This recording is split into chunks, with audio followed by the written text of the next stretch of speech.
Andrew Wasson from CreativeGuitarStudio.com. For a lot of students that I work with here in the studio, one of their hopes and dreams is to be able to play guitar solos. So, to a beginner, this can be pretty challenging to do, but what I like working on as soon as possible to help my students is to go and introduce a scale shape that even beginner students can start to use very quickly to get a lot of mileage from sounds that perfectly fit to popular styles like rock and blues. So when a student says to me, I want to learn how to play guitar solos, I'll often tell them, I've got the scale of your dreams for that. Of course, I'm just joking around, but at the same time, this neck pattern that I'll show you and what I show my beginner guitar students is very easy to remember on the neck. So it works fantastic for being able to quickly play over popular riffs in minor keys. And, with a simple modification, this pattern can also work great for playing over blues jams as well.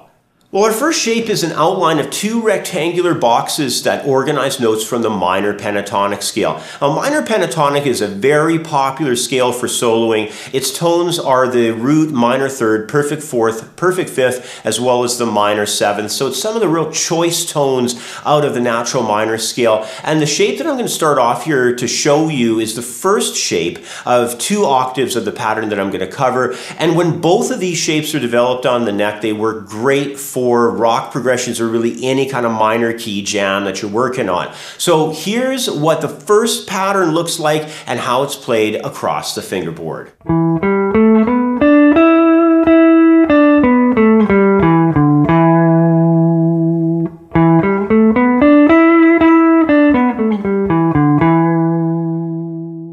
Alright, so next let's run through the upper octave of this shape.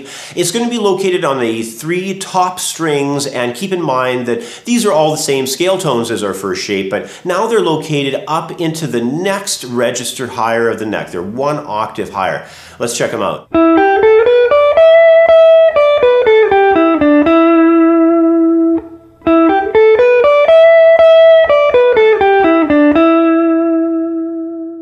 Alright, now that you know these scale patterns, let's apply them into a key of E minor jam progression. Now, if you're new to the whole idea of playing solos, there's a tip I could share with you. If you work at targeting into each ending phrase of your lead so that your resolutions either point toward the scale's root, so in this case it would be E, or to the scale's fifth step, and in this case that would be B, you're going to get a really nice sound with your resolutions, and you're going to find it a lot easier to be able to create lines that flow nicely.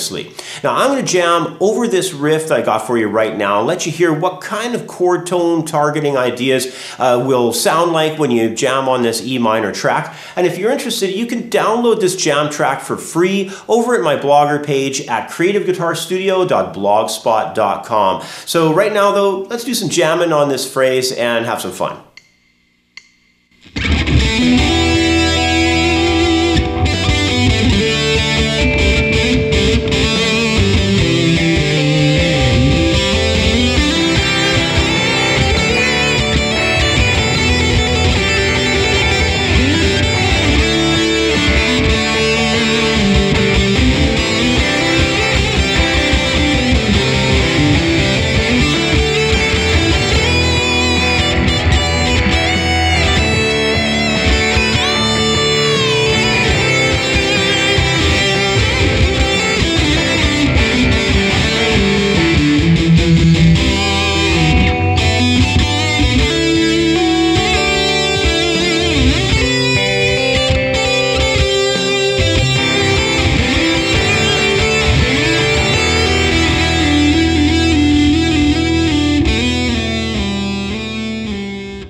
So now that you've had a chance to go through the shapes, understand how they can be used to create solos, you're probably starting to tell that, that's why I joke around with them and say they're like the dream scale shape. They're super easy to memorize on the neck.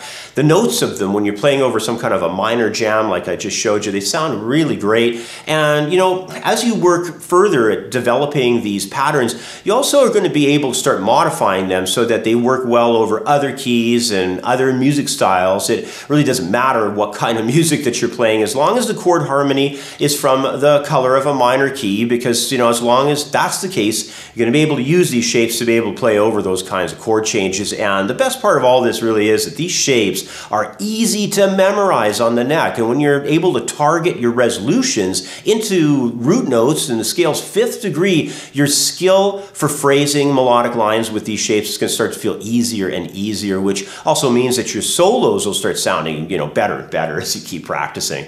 Well, hey, thanks for joining me. If you'd like to find out what you should learn next on guitar, then take a look at the courses that I have over on my website at creativeguitarstudio.com. My step-by-step beginner, intermediate, and advanced courses are going to cover exactly what you need to know, along with how to be able to move forward and become the best guitar player that you could possibly be. I've worked on these courses now since 1992, and I feel that altogether, they're the best guitar program that you're ever going to find. The courses are going to be able to help you learn to identify what's required to get you up to that next level of guitar playing in a very organized way that just makes sense. So I look forward to helping you further at creativeguitarstudio.com. And as always, if you enjoyed this video, please give it a thumbs up and subscribe for more. Until next time, take care, and I'll catch up with you again on the next video. Bye for now.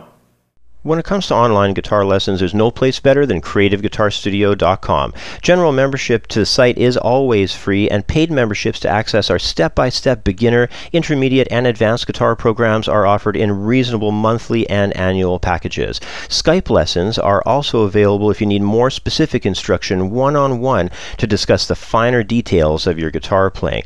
Sign up today at creativeguitarstudio.com. I've got 25 years experience teaching guitar and have written a well-organized step-by-step guitar course. Head over to my website at creativeguitarstudio.com and sign up for a free membership today. Join the thousands of members worldwide who have already enrolled. There's no need to try learning the guitar on your own. Let me help you become the best guitar player that you can be.